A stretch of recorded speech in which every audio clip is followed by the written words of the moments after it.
Հարգելի դիմորդ, եթե որոշել ես կրթությունը շարունակել բարձրագույն ուսումնական հաստատությունում, ապա պետք է դիմում հայտ լրացնես էլեկտրոնային տարբերակով։ Առցանց գրանցման համակարգից օգտվելու համար պետք է այցելես Կրթության, Գիտության, Մշակույթի եւ Սպորտի նախարարության գնահատման եւ թեստավորման կենտրոնի կողմից ստեղծված dimort.am կայք, որտեղ կապ ակտիվ հղման միջոցով կծանոթանաս բուհերի ցանկին եւ կոնտակտային տվյալներին։ Dimort 2020 հղման միջոցով Հայաստանի բուհերի ընդունելության կարգին, մասնագիտություններին եւ վարձավճարների չափերին։ Մասնագիտություններն ըստ ընտրված առարկայի բաժնում կտեսնես բոլոր բուհերն ու բոլոր մասնագիտությունները։ Նախորոք ընտրիր բուհը, մասնագիտությունը եւ միասնական կամ ներբուհական կարգով քննություն հանձնելու առարկան։ Առցանց դիմում հայտ լրացնելու համար նախ գրանցվիր համակարգում։ Գլխավոր էջի վերևի աջ անկյունում կտեսնես մուտք եւ գրանցվել հղումները։ Սեղմիր գրանցվել եւ ծանոթացիր բուհերի ընդունելության կարգի որոշ դրույթների։ Ապա սեղմիր ծանոթամ 2020 թվականի Հայաստանի բուհերի ընդունելության կարգին եւ հաստատիր հաստատել կոճակով, որից հետո էկրանին կտեսնես գրանցում պատուհանը։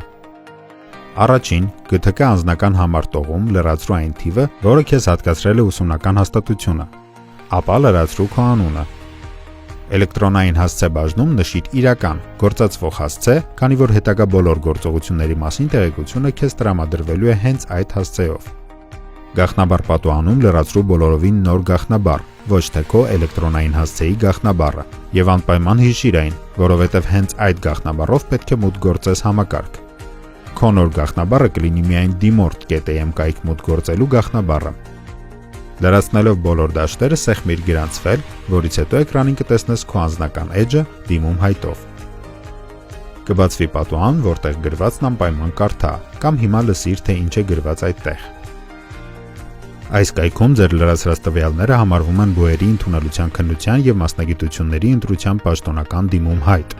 Կայքում գրառումները պետք է կատարվեն բացառապես հայատառ։ Եղիր ուշադիր, եթե տվյալներում կան անճշտություններ, կայքում կարող ես ուղղել։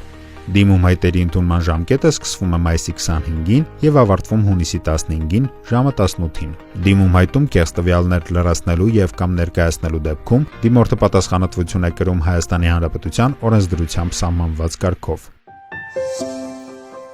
Բուհերի ընդունելության քննության եւ մասնագիտությունների ընտրության դիմում հայտում լրացրու անուն, ազգանուն, հայրանունդ, անձնագրի տվյալները, քո ծննդյան տարեթիվը եւ սոցիալական քարտիդ համարը։ Եթե սոցիալական քարտ չունես, հավաքիր 10 հատ 0։ Ներկայացրու 2 հեռախոսահամար, որոնք հասանելի են մշտապես։ Դա կարող է լինել ինչպես բջջային, այնպես էլ քաղաքային հեռախոսահամար։ Նշիր սեռդ, գրիր անապահովության միավորը, եթե այդպիսին կա, քաղաքացիությունդ, ստուգիր արդյոք ճիշտ է լրացված ուսումնական հաստատության անվանումը, ավարտական փաստաթղթի տեսակ դաշտում ընտրիր ատեստատ կամ դիպլոմ։ Եթե ավարտական փաստաթուղթը ատեստատ է, նշիր ատեստատը։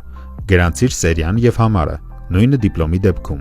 Եթե ունես արտոնություն, մեդալակիր ես կամ հանրապետական օլիմպիադայի առաջին կարգի դիպլոմակիր կամ ունես նպատակային ուսուցման ուղեգիր, ապա համապատասխան նշումն արա։ Ճիշտ լրացրու ուսումնական հաստատությունն ավարտելու տարեթիվը։ Նշիր այն առարկաները, որոնցից ունես տարեկան գնահատական ատեստատում։ Ապա 20 միավորանոց համակարգին համապատասխան նշիր ավարտական քննություններից ստացած գնահատականներդ։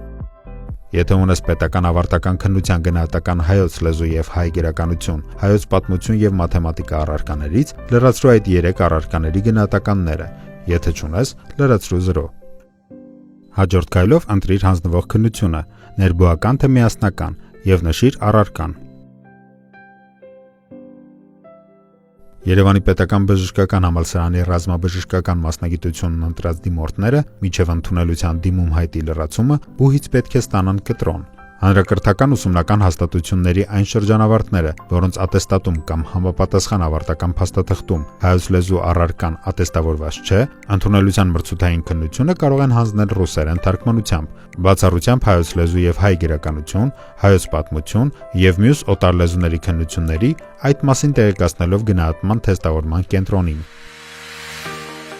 Եթե անցած տարվա շրջանավարտ ես եւ ուզում ես պահել անցած տարվա միասնական քննության գնահատականը այս կամ այն առարկայից, ապա լրացրու նախորդ տարի տրված ԳԹԿ անձնական համարդ, իսկ եթե չունես անձնական համար, ապա դիմիր ԳԹԿ եւ ստացիր անձնական համար։ Հետո էկրանին կբացվի մասնագիտությունների հատվածը։ Ընտրիր բուհը, ընտրիր մասնագիտությունները։ Ընդ որում դու ունես երկու անվճար հայտի իրավունք։ Եթե ունես միջին մասնագիտական կրթություն, ապա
ընդունված է, ուրեմն մի բան թերի ես լրացրել, եւ հայտդ չի հաստատվել։ Կարմիր դաշտերը պետք է լրացնել, եթե դրանք կարմիր մնան, հայտը չի հաստատվի։ Դիմում հայտում փոփոխություններ կատարելու համար պետք է նորից մուտք գործել համակարգ մայիսի 25-ից հունիսի 15-ն ընկած ժամանակահատվածում։ Ամեն անգամ փոփոխություններ անելուց հետո սեղմիր հաստատել եւ ստացիր փոփոխությունն ընդունված է գրառումը էկրանիդ վերևից ձախ հատվածում։ Սեղմելով հրաժարվել, կարող ես ընդհանրապես հրաժարվել դիմում հայտից։ Եվ գրանցման եւ փոփոխություններ անելուց հետո քո էլեկտրոնային հասցեին կուղարկվի նաեւ դիմում հայտի տարբերակը։ Հաջողություն քեզ, դիմորդ։